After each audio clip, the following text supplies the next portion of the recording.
내가 처음에 중개업을 했을 때는 사무실에 출근하고 집을 보러 다니는 것 자체가 설레고 행복했다. 부동산 주인분들과 부동산을 구하고자 하는 분들 사이에서 스트레스 받고 괴로울 때도 있었지만 사람에게 상처받은 마음, 사람에게 치유받는 경우가 많았다.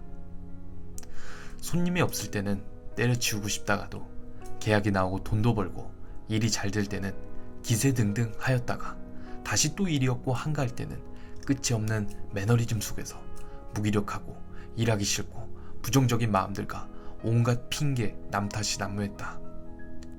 난 요 근래에 들어 과거의 나로 되돌아가고 싶어 했다.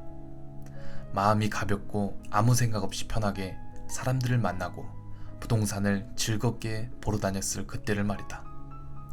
그때로 돌아가고 싶어 했고 지금은 관계가 멀어진 그때의 사람들을 사무치게 그리워했다. 최근 들어 나는 아는 것에는 책임이 따른다는 생각을 한다. 세계 경제와 국내 경제를 알고 정책이 어떻게 흘러갈 것인지 공부하고 세금과 대출에 관하여 공부하며 개발, 경매, 중개에 대해서 파고들면서 실무가 아닌 간접 경험을 통해서 익히다 보니 나도 모르게 겁만 많아졌다. 내가 과연 중개업을, 유튜브를 계속 해 나갈 수 있을까? 내가 성장하기 위해 생각한 것들을 과연 할 수 있을까? 의구심과 쓸데없는 걱정과 마음속 무거움이 나를 짓눌렀고 누구에게 물어보기도 부끄럽고 해서 혼자서 끙끙 앓았다. 하지만 돌이켜 생각해보니 내가 겪는 이 과정은 정상적인 과정이었다고 본다.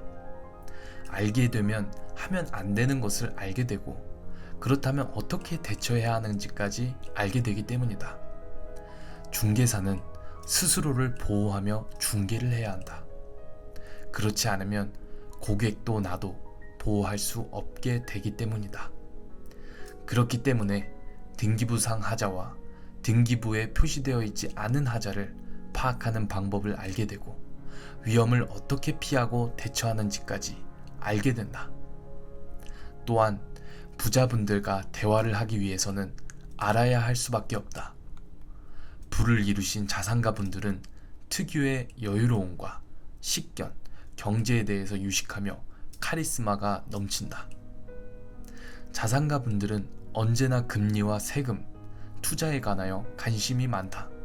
또한 부가 있는 사람들의 입장과 부가 없는 사람들의 입장은 많이 다르다. 그 입장 차이를 잘 이해하고 서로가 만족할 수 있는 지혜를 가지기 위해 노력해야 한다. 결국 내가 존경하는 형님이 얘기했듯이 중개업의 끝은 결국 사람을 이해하는 것 같다. 나는 마음을 가볍게 만들고 중개업을 하기로 결심했다. 사실 경제가 어떻든지 간에 실제로 일어나는 일을 놓고 봤을 때 쓸데없는 걱정을 한가득 할 때가 많다.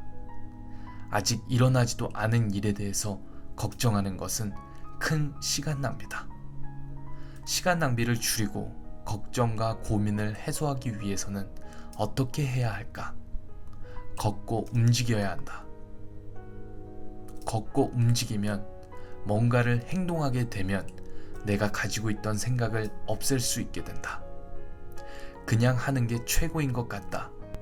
세상에 공짜는 없고 처음부터 쉬운 것은 없지만 그냥 해보자라는 마음으로 가볍게 시작하는 게 최고인 것 같다. 세금이든 정책이든 대출이든 사람을 만나는 것이든 사람을 리드하고 선택할 수 있도록 만들어주는 것이든 영업이든 투자든 투자한 부동산을 관리하는 것이든 뭐든지 해보면 별거 없는데 항상 겁을 먹는 게 사람이다. 투자도 마찬가지 아닌가? 투자 격언에도 있듯이 남들이 살 때 팔고 남들이 팔 때 사라. 이 투자 격언은 사람의 본능을 거스르는 용기가 필요하기 때문에 실제 행동을 해보면 쉬운 것은 절대 아니라는 것을 알 수 있다.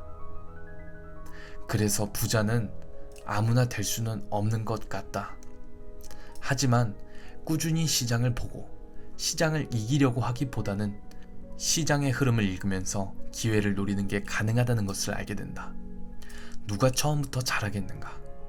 내가 좋아하는 최애 경제 유튜버 중 재테크 읽어주는 파일럿이라는 분이 있는데 그분도 처음부터 잘했겠는가? 처음부터 부자인 사람이 누가 있는가? 자산가의 아들도 그 자녀들도 처음은 그 아버지가 시초에 시작이 불알 두 쪽이었다. 나는 누구나 흙수저라도 마음만 먹으면 큰 자산가가 될 수 있다고 감히 믿는다. 나는 최근 몇 달간 방향성과 정체성을 잃고 크게 흔들렸지만 내 기억 속 성취와 성장의 영광이 깊이 있게 뿌리를 잡았기 때문에 그 증거를 가지고 내가 다시 일어서서 해낼 수 있다는 믿음을 늘 가지고 있다. 내 앞과 내 뒤의 상황은 내 안에 있는 것에 비하면 사소한 것이다 라는 명언처럼 나는 늘 내 안의 가능성을 믿는다.